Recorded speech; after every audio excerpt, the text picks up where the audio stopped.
दो ग्रास की गिनती से नहीं था, तुम्हारे खाने से था। तुम भर पेट खाओ, हमारा मतलब यही था। तुम तो नहीं खा रहे थे तब मैंने 2 ग्रास कहा था ना। हमारा अभिप्राय तो ये था कि पूर्ण भोजन करे। 2 ग्रास का अर्थ 2 ग्रास नहीं है, पूर्ण भोजन है। इसको क्या बोलते हैं वेदांत में? अजहत लक्षण। अपने अर्थ 2 ग्रास से तो थोड़ा नहीं, 2 ग्रास तो खाएंगे लेकिन 10 ग्रास और खाए, ये इसका अभिप्राय हुआ। तो देखो अतिरिक्त अर्थ हो गया ना, 2 ग्रास तो थोड़ा है, इसका अर्थ बढ़ गया। ये भी बोलने का एक ढंग है।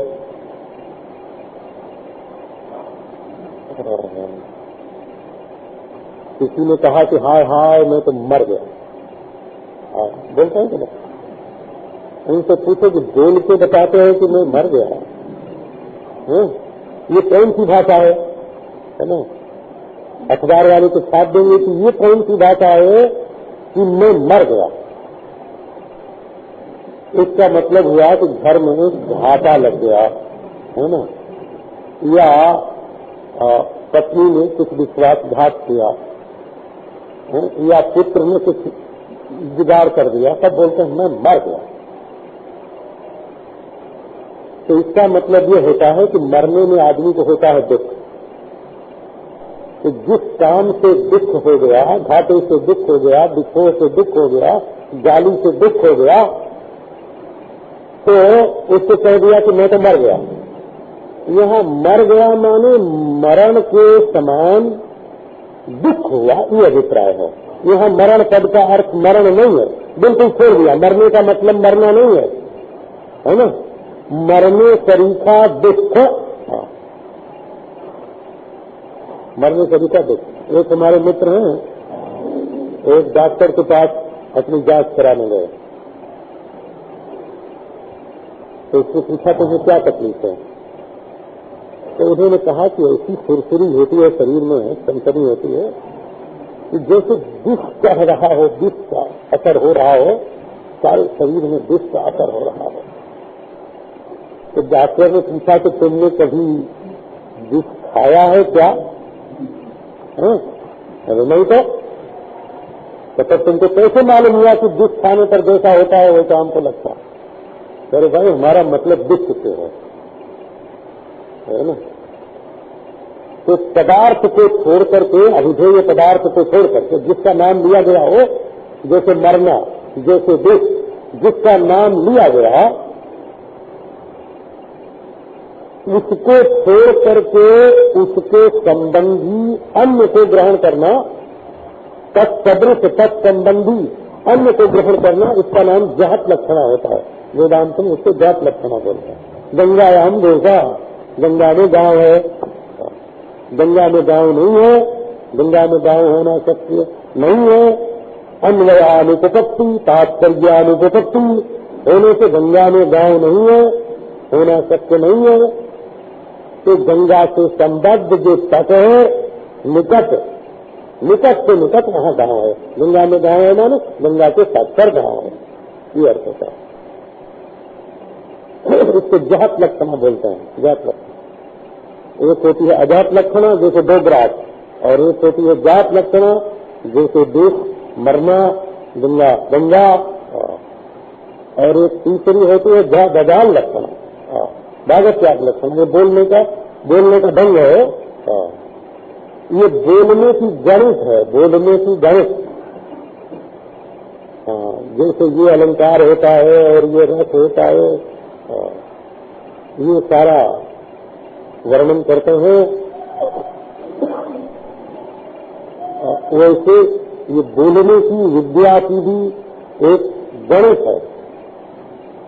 अच्छा, बोले ये तो वही आदमी है, तो कौन सा? तो जिसको हमने परसों शाम को चौपाटी पर खूब सज धज के साथ, चमक दमक के साथ घूमते हुए देखा था, तो अरे ये तो वही है। तो अरे भाई परसों तो आज नहीं है, तो ठीक है परसों परसों था, आज आगे, ये दोनों अलग अलग हैं। तो प्रेम कुटी तो चौपाटी नहीं है, चौपाटी तो प्रेम कुटी नहीं है, बोले स्थान अलग अलग है। तो बोले वो तो पोशाक लाल थी और ये पोशाक तो बिल्कुल सादी सफेद है। बोले हाँ, पोशाक भी वो नहीं है, लेकिन आदमी एक ही है, वही है। हाँ। माने उसमें से स्थान, समय, पोशाक छोड़ करके उनको तो छोड़ दिया, ये तो अलग अलग है, लेकिन आदमी दोनों में एक है। जागृत अलग, स्वप्न अलग, सुषुप्ति अलग, उसमें आत्मा एक। हाँ। पर ये तो यही है। तो अंतःकरण अलग और माया अलग, कार्य अलग, कारण अलग, व्यक्ति अलग, समष्टि अलग। व्यक्ति दूसरी है, समष्टि दूसरी है, कार्य दूसरा है, कारण दूसरा है, प्रलय दूसरा है और सृष्टि दूसरी है, लेकिन इसमें जो चैतन्य है वो एक है ना। तो उपाधि को छोड़कर, स्थान की उपाधि, काल की उपाधि, पोशाक की उपाधि छोड़ करके जैसे मनुष्य एक है, वैसे कार्य कारण को छोड़कर, अविद्या माया को छोड़कर, सर्वज्ञता अल्पज्ञता को छोड़कर, सर्वशक्तिमत्ता अल्पशक्तिमत्ता को छोड़कर, परिपूर्णता और परिच्छिन्नता को छोड़कर चैतन्य जो है वो बिल्कुल अखंड एक अद्वय है। हाँ, तो ये बात हुई कि आखिर वेदांती लोग कैसे समझाता है।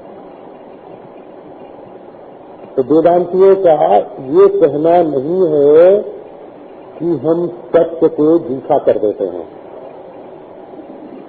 क्योंकि झूठा हुआ तो झूठा भी होगा, जो झूठा तो झूठा।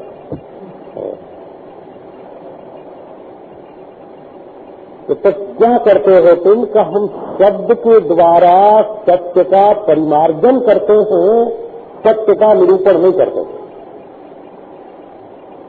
जो सत्य के साथ असत्य जुड़ गया है, जो सत्य में असत्य का घोल बना दिया गया है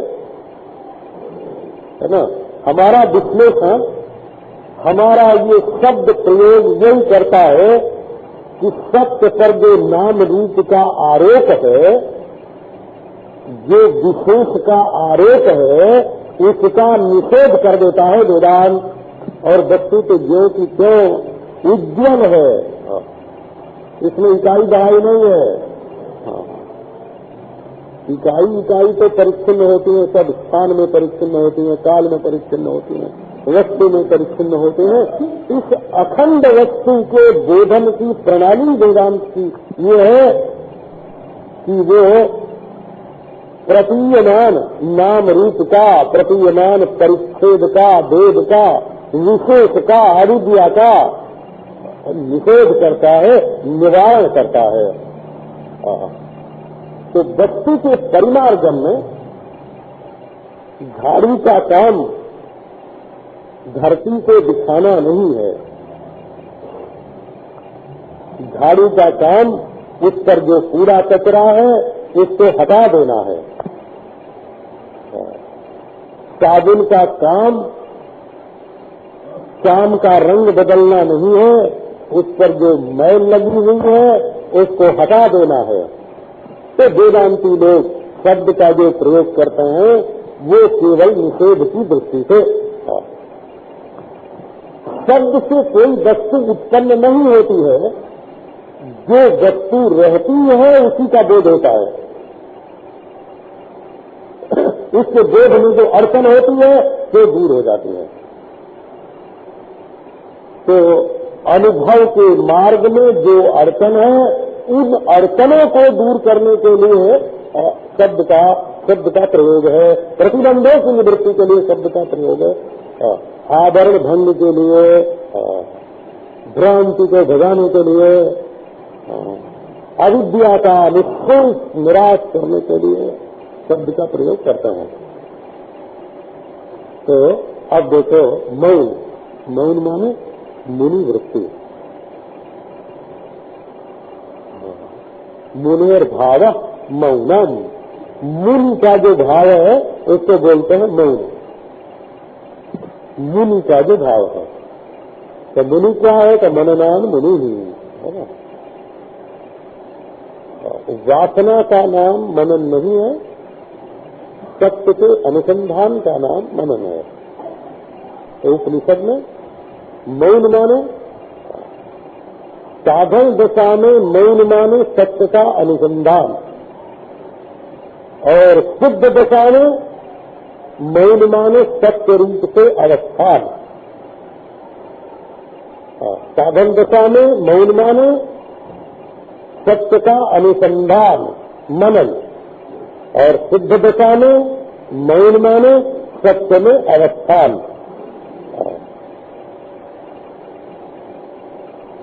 तो श्रुति में मौन का वर्णन आया। अब यहाँ तो हमारा मौन बताते हैं ना, सहज मान। पांडित्य निर्विद्य बाल्यम तिष्ठाते, बाल्यम निर्विद्य मौने न तिष्ठाते, मौनम च अमौनम च निर्विद्य अथ ब्राह्मणो भवति। पांडित्य निर्विद्य, शास्त्र कैसे निरूपण करता है, शास्त्र का क्या तात्पर्य है, इसको पहले खूब समझ लेना चाहिए। निर्विद्य संप्राप्त, निर्विद्य का शंकराचार्य ने किया है। पहले सब बात ठीक ठीक समझ लेना चाहिए।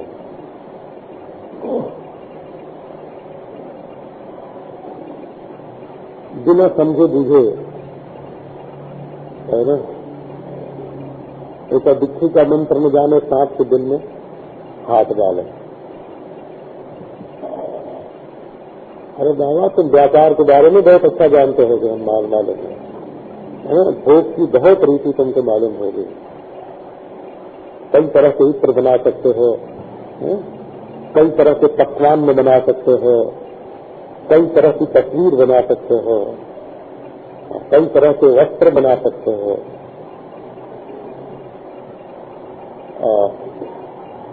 कई तरह के कर्नाटकी और देसी और विदेशी संगीत जान सकते हो, सुन सकते हो। विषय भेद के बहुत सारे अवान्तर भेद मालूम होंगे, लेकिन जिसको ये मालूम करते हैं है ना, उसके बारे में भी तो कुछ जानो। तो इसलिए पहला कदम ये है कि समझदारी प्राप्त करें।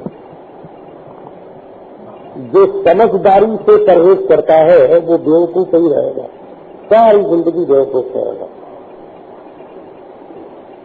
ज्ञान से द्वेष नहीं करना चाहिए।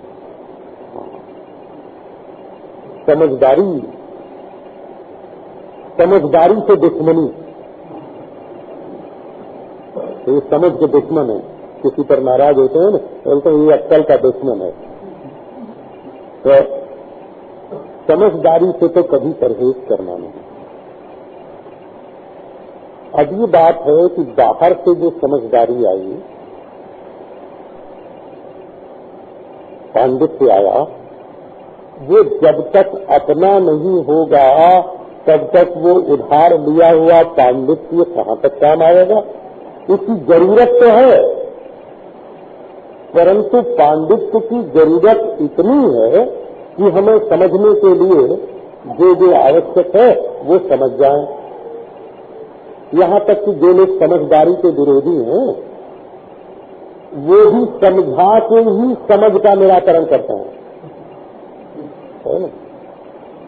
खुद समझाएंगे, समझने लगने की कोई जरूरत नहीं है, प्रेम करें।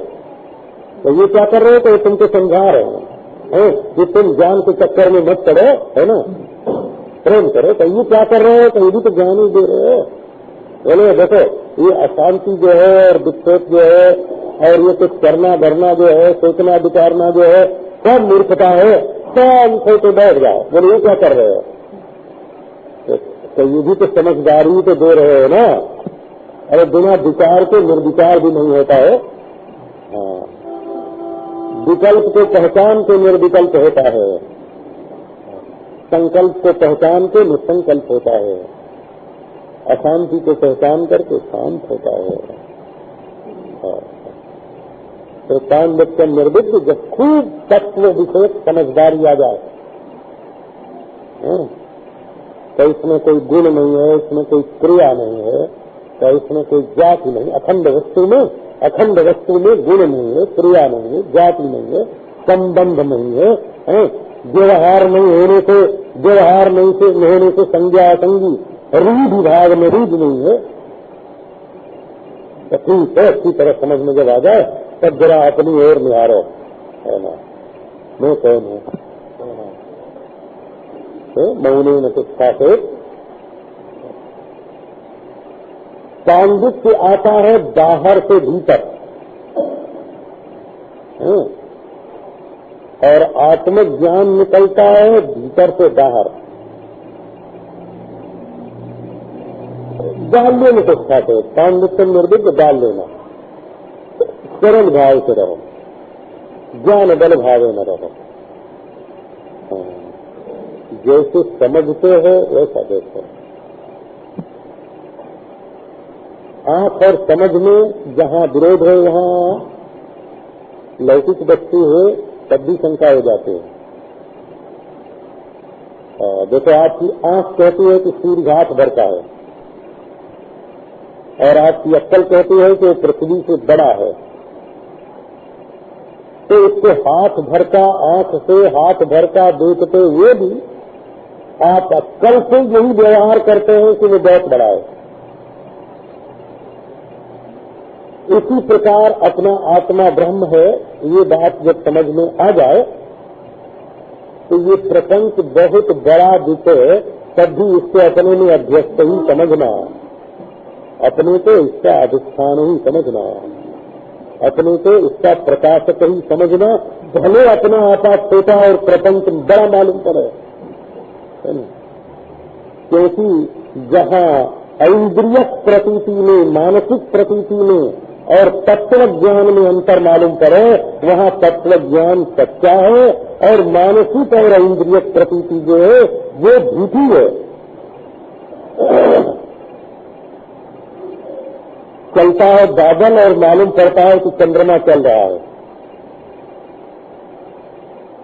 तो आंख तो बताती है कि बादल चल रहा है, और बुद्धि बताती है ना, आंख तो बताती है कि चंद्रमा भाग रहा है, और बुद्धि बताती है कि बादल भाग रहा है। तो इस समय आप दोनों में से कौन मानते हैं? आंख की बात मानते हैं कि बुद्धि की बात मानते हैं? हाँ, तो इंद्रियों पर इतनी निष्ठा, इंद्रियों की बताई हुई बात की इतनी सच्चाई हम केवल इसलिए मानते हैं कि हम देहात्म बुद्धि के पक्के दास हो गए हैं। एक खास जगह पर बैठ के, एक खास तरीके से, एक खास औजार से खास खास चीजों को देखते हैं, और जो परिपूर्ण वस्तु है वो खास जगह पर बैठने से, खास समय में बढ़ जाने से, खास देह को मैं मानने से, खास औजारों को के द्वारा देखने से, खास तरीके से देखने से अखंड वस्तु का दर्शन नहीं होता है। अपने को ही जब आप परिच्छिन्न मान लेंगे तो अपरिच्छिन्न वस्तु के दर्शन का दावा कहाँ से कर सकते हैं? तो ज्ञान बल भाव में तो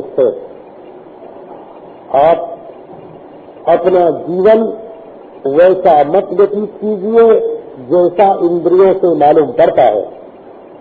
आप अपने जीवन को वैसा अनुभव कीजिए जैसा आपको अंतर्दृष्टि से मालूम पड़ता है।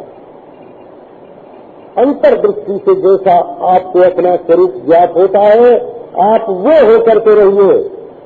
केवल देहाभिमान से और इंद्रियों के तादात्म्य से जैसा आपको अपना जीवन मालूम पड़ता है वैसा मत रहिए। वेदांत का कहने का अभिप्राय, वेदांत का कहने का अभिप्राय ये दुनिया का काम दुनिया में है। तो बोले ज्ञान बल भाव ही छोड़ दो, महीने में कुछ खाते।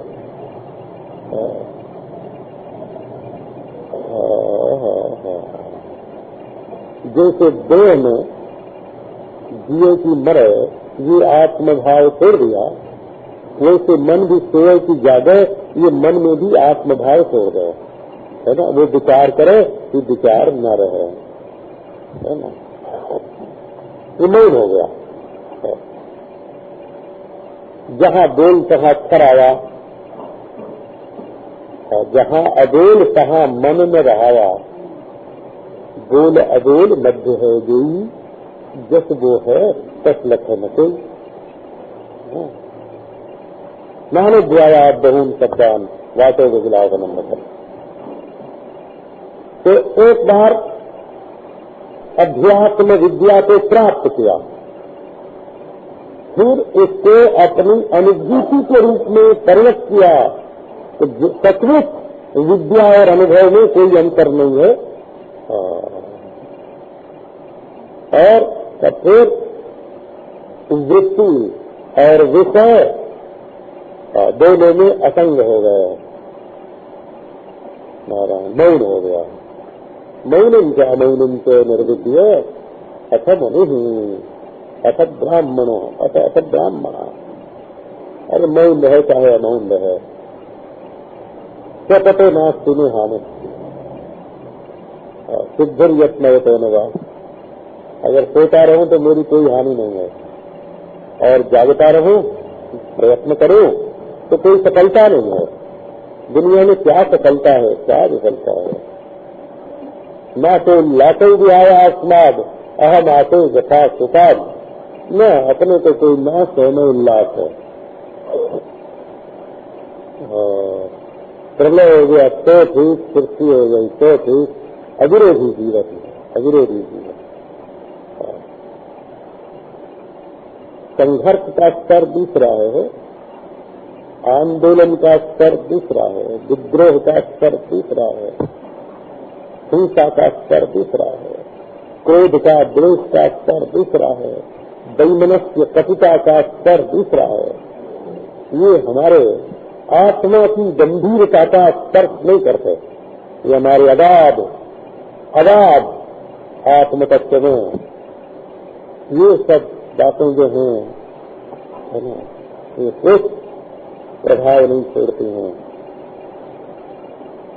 तो न दुनिया के बारे में कुछ कहना है, न ईश्वर के बारे में कुछ कहना है। अरे जो कहने वाले होते हैं तो मानते नहीं हैं, जो न कहने वाले हैं उनसे कोई कहला नहीं सकता। दुनिया तो अपने और ठिकाने से ही चल रही है। तो सहज संगत मौन जरूरत है, जरूरत मालूम पड़ी, प्यास लगी तो पानी मांग लिया, कोई बात नहीं है ना। भूख लगी भोजन कर दिया, काम करने का मन हुआ तो काम कर लिया, बोलने का मन हुआ तो बोल लिया, कुछ होने का मन हुआ कुछ हो गया, कोई बात नहीं। सहज भाव से रहना, कृत्रिम बनावटी भाव मौन सहज है, कृत्रिम नहीं। ध्यान सहज है, कृत्रिम नहीं। आत्मा सहज ब्रह्म है, मैं ब्रह्म हूँ, मैं ब्रह्म हूँ, ऐसा सोच नहीं है। ये कोई निरंतर, ये कोई चित्त पर कोई बोझ नहीं है। वेदांत बुद्धि पर से बोझ उतार के फेंक देने के लिए, बुद्धि का बोझ बढ़ाने के लिए नहीं है। जिन लोगों को वेदांत चिंतन करने से बुद्धि पर बोझ आता है, वो तो गलत रास्ते चले गए। ये बुद्धि का कोई बोझ नहीं है, समझ का बोझ नहीं है, ये तो बोझ उतार कर फेंक देने का तरीका है। गिरा मौनम तु बालानाम प्रयुक्तम ब्रह्मवादि।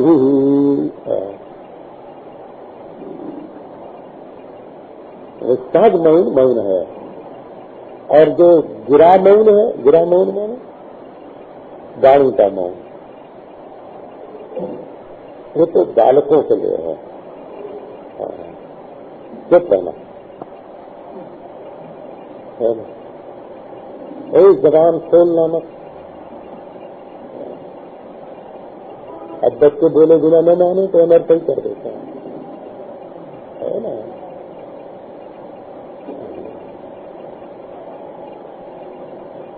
कहते हैं कि एक आदमी के घर में 4 बालक थे, चारों हतलाते थे, उम्र बड़ी हो गई, ब्याह नहीं हुआ। तो एक दिन कोई लड़की वाले आए देखने को, तो बाप ने उनको अच्छा कपड़ा पहनाया, श्रृंगार किया, इस तरह समझा बुझा के बैठा दिया। जैसे तुम लोग दो ही नाम में चुप रहना, इसे समझ।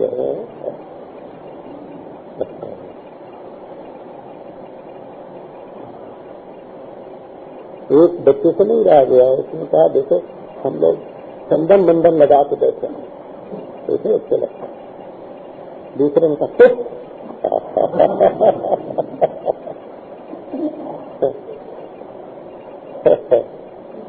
तीसरे ने कहा कि पिताजी ने कहा था ना कि चुपचाप रहना, चुपचाप रहना। चौथे ने कहा हम तो चुप ही चाहते हैं, क्या दिए। तो ये जो चुप्पी है, ये जो चुप्पी है ना, ये तो प्रयास है, इसमें बड़ा परिश्रम है। मन में से बोलने का बोझ आएगा और उसको रोकना पड़ेगा, बड़ा प्रयत्न है, ये तो बोझ हो जाता है। एक मौनी को हमारा उनका बहुत प्रेम था, तो उन्होंने 3 बरस के लिए काष्ठ मौन ग्रहण किया। काष्ठ मौन मानी इशारा भी नहीं करना, सिर भी नहीं हिलाना, है ना, हाथ से इशारा भी नहीं करना, सिर भी नहीं हिलाना। 3 बरस का मौन लिया।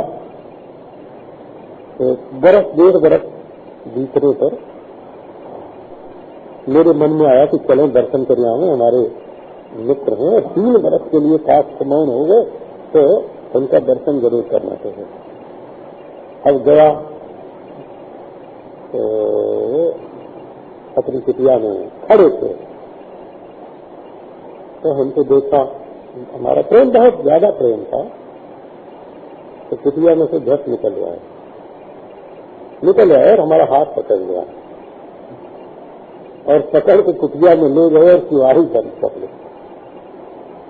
और उसके बाद महाराज जो लिखना शुरू किया, 21 पन्ना हो फुल स्पीड साइज का, 3 घंटे तक हम बैठे रहे और वो लिख लिख के हमसे सारी दुनिया के तो कुशल मंगल पूछी और सारी बात अपनी बताई और सारे हिसाब से खोजे। 1.5 बरस के मौन का, है ना, सारा बदला निकाल लिया उन्होंने, सारा बदला निकाल लिया। तो असल में बात जो मध्यम श्रेणी की रहती है, जिसमें ज्यादा जोर भी नहीं पड़े और ज्यादा हल्की भी ना हो जाए, ऐसे ढंग से। एक बार हम लोग गोरखपुर में रहते थे, गीता प्रेस के बगीचे में, तो बहुत हम समझते हैं 25-30 से जरूर रहे होंगे, गिनती में भूल हो सकती है। तो लोगों ने मौन ले रखा था, फलाहार करते थे, मौन रहते थे और भगवान के नाम का संकीर्तन बोलते करते थे। इतनी छुट्टी थी, है ना, भगवान का नाम बोलने की छुट्टी थी। फलाहार करते, जप करते, स्वाध्याय करते, सत्संग करते, ध्यान करते, पूजा करते। तो आपस में बात करनी होती तो कैसे करते थे? कृष्ण, अब वो आदमी देखता है ना, मुंह से नहीं बोलते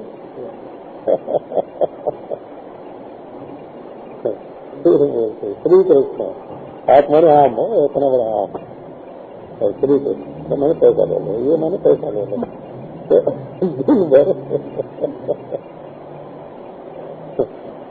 इसमें बड़े लोग शामिल नहीं थे, ये नहीं कि इसमें हनुमान प्रसाद जी हों कि जयदयाल जी हों कि गोस्वामी जी हों, वो बड़े लोग नहीं थे, छोटे छोटे सादा कृष्ण संबंधित थे।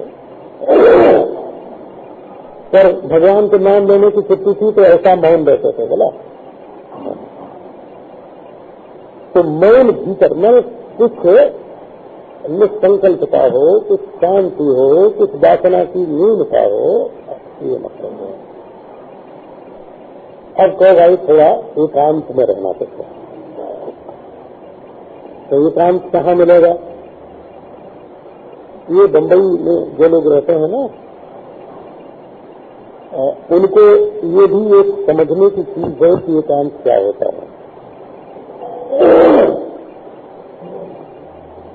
एक बार हम एकांत सेवन करने के लिए उत्तरकाशी गए, 1 महीना रहे वहाँ।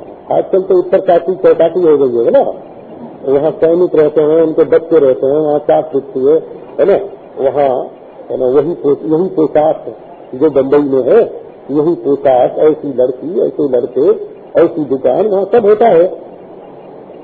उस समय तो पैदल जाना पड़ता था। तो उत्तरकाशी में हम एकांत सेवन करने के लिए गए। तो ये साल था कि जाने से पहले गंगा किनारे किसी चट्टान पर बैठ जाएंगे, आंख बंद कर लेंगे और ध्यान लग जाएगा, ऐसे तो यहाँ से तो बड़ी बढ़िया रमणीय कल्पना लेके गए। वहाँ गए तो 120 वर्ष के महात्मा थे, देवी गिरी जी। उन्होंने कहा कि देखो तुम पहले आए हो उत्तरकाशी में, तो गंगा किनारे जाके कहीं जंगल में जाके एकांत में मत बैठना। तो मैंने पूछा क्यों, क्या बात है? तो बोले कि तुम नए आए हो ना, हम लोग सब जानते हैं, गंगा जी के किनारे गंगा जी के में से हवा आती है, तो कभी आग कहीं जंगल में लगी होती है तो उसमें से गरम गरम आती है, और कभी बर्फ की ओर से आती है तो ठंडी आती है। तो 2 दिन में बीमार पड़ जाओगे अगर गंगा किनारे बैठोगे तो। कभी आग की हवा आएगी, कभी बर्फ की हवा आएगी, तो अच्छा नहीं बैठेंगे। अच्छा, तो फिर कमरे में आए, तो कमरे में आके बैठे तो छोटे छोटे कीड़े होते हैं, भुलगे उनको बोलते हैं, काले काले। अब आँख खुली रहे महाराज तो उसमें घुसे, तो दिन में बैठने दे। अच्छा, रात को बैठे तो क्या तकलीफ है? ये नहीं कि सब तकलीफ है, यहाँ सुविधा भी बहुत है, आराम भी बहुत है। ये तो दूर से आदमी समझता नहीं है। दूराब्धि पर्वतारण्य है, दूर से पहाड़ बड़े सुंदर दिखाई पड़ते हैं, लेकिन जब उन पर चढ़ना पड़ता है तब मालूम पड़ता है कि चढ़ने में क्या तकलीफ है। और है ना, लागत है कि पहाड़ का पानी बहुत लगता है, वायु कर देता है पेट में, अपच कर देता है, अजीर्ण हो जाता है, पत्थर के टुकड़े होते हैं, है ना। तो अब ये देखो, अच्छा रात को बैठे तो क्या हुआ कि लग गई आग, कहाँ? जंगल में, मीलों दूर। अब उसका धुआं तो वहां से ऊपर उड़ के जाता नहीं है, क्योंकि ठंड रहती है ना, ऊपर तो ठंड रहती है, तो धुआं ऊपर उठता नहीं है, बिल्कुल भीतर भर गया। अब आंख में से पानी गिरने लगा तो धुआं हो गया। तो जो यहाँ के लोग सोचते हैं, है ना,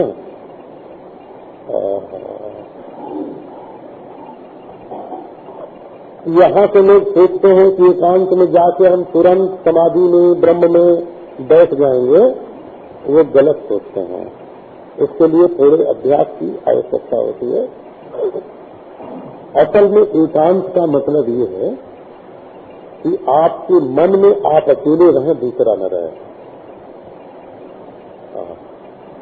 आधारंते च मध्ये च जने यस्मिन् विद्यते जीवेदं सततं व्याप्तं स्वदेशो विजन स्मृतः।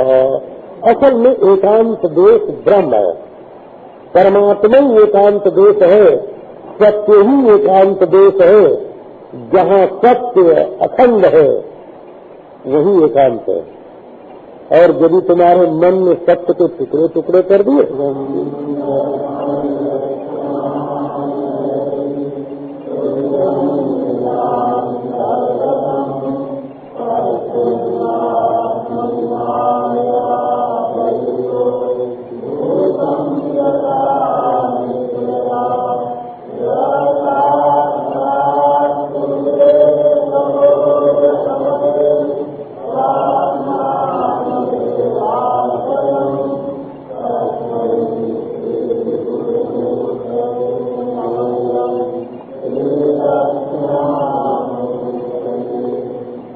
यतप्रभाभ्युक्त प्रपंचो भाति भासुरः तमहं तद्गुरुं वन्दे पूर्णानन्दं चिदात्मकम्। ॐ शान्ति शान्ति शान्ति। समैनं तु बालानां प्रयुक्तं ब्रह्मचारिभिः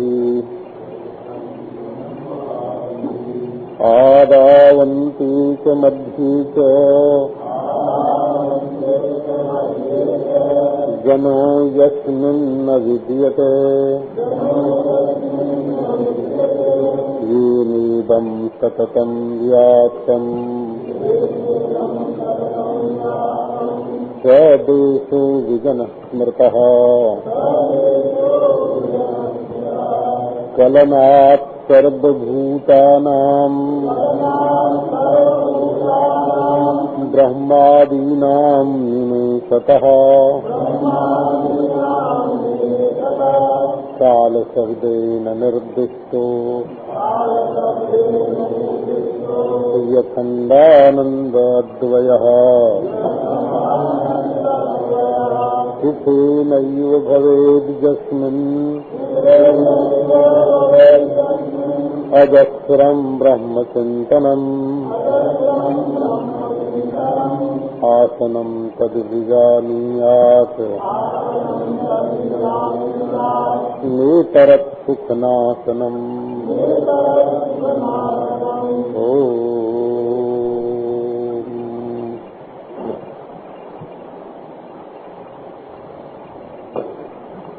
चर्चा एक दिन दो दिन। अब मौन के संबंध में एक दो काम की बात आपको सुनाती की बात नहीं करना चाहिए जिससे अपना कोई भला न हो, दूसरे का कोई भला न हो, जिसको बोलना आवश्यक न हो, ऐसी बात को बोलना अपनी जिह्वा का अपव्यय है। जैसे देखो अपने घर में खुद न हो कोई दूसरा न हो,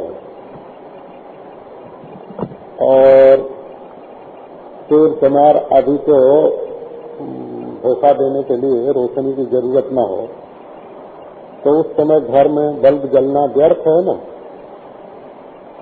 ऐसा भी है कि हम भी न हो और कोई भी न हो, तो रोशनी जला के छोड़ देते हैं कि कोई चोर हो चमार हो कोई ऐसा हो, वो समझे कि घर में रोशनी हो रही है तो कोई है ना। ऐसा भी कभी कभी करते हैं, तो इसमें भी प्रयोजन है। पर अपना कोई प्रयोजन सिद्ध न हो, दूसरे का कोई प्रयोजन सिद्ध न हो, है? और कोई आवश्यकता न हो, तो जैसे बल्ब को जलाना बिल्कुल बेकार है, इसी प्रकार जहाँ अपना कोई प्रयोजन सिद्ध न हो, दूसरे का कोई प्रयोजन सिद्ध न हो, कोई आवश्यकता न हो, तो बेकार बोलना ये बाघ ज्योति का अपव्यय है। अपव्यय है माने जैसे पैसा बेमतलब खर्च हो जाए, पानी में बह जाए, वैसे ये वाणी की शक्ति पानी में बह जाती है। तो व्यर्थ नहीं बोलना चाहिए। इसके संबंध में एक महात्मा ने पहले बताया था कि कभी कोई बात कहनी हो तो मन ही मन सोच लो, 3 बार मन में उस बात को 3 बार बोलो। अगर बोले बिना किसी का काम कुछ बिगड़ता हो, दूसरे का बिगड़ता हो, अपना बिगड़ता हो, तब तो बोलो। और उसके बोले बिना अगर किसी का कोई काम न बिगड़ता हो, तो वो बात बेमतलब अपने मुंह से नहीं बोलना चाहिए।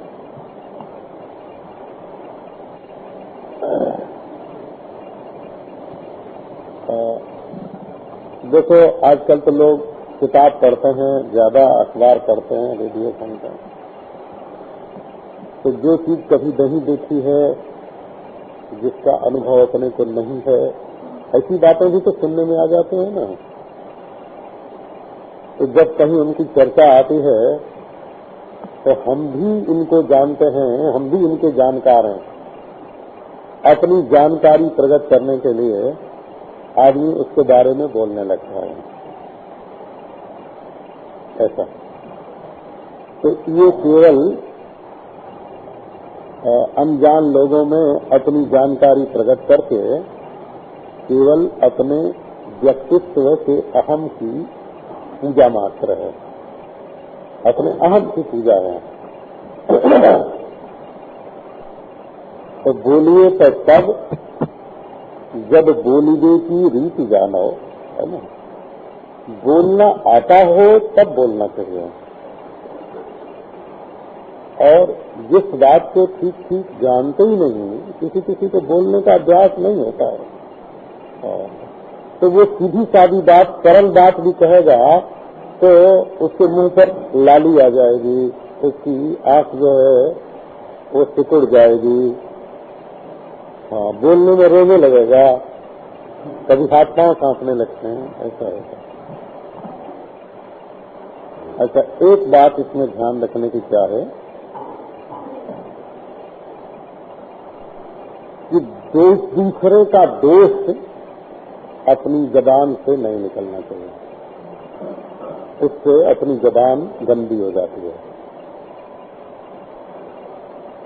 और अपना गुण अपने मुंह से नहीं निकलना चाहिए, क्योंकि इससे अभिमान बढ़ता है। लो, बोलने में ये एक दूसरी बात है। दूसरे का दोष बोलने से, जो चीज हमको दूसरे में पसंद नहीं है उससे हम अपनी जीभ पर ले आते हैं, और जीभ पर ले आते हैं तो वो चीज हमारे दिल में भी घुसती है। इसलिए दूसरों का दोष वर्णन कर करके हम अपनी जीभ और अपने दिल को गंदा करते हैं।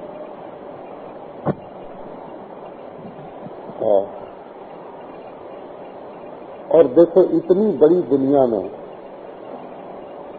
और माया के इतने बड़े खेल हैं और जीवों के इतने बड़े समूह में और इतने विशाल ईश्वर की दृष्टि में अपना ये अहम जो है कि क्या है, पानी का बुलबुला भी तो नहीं है ना। इसकी चमक, इसकी दमक क्या चीज है?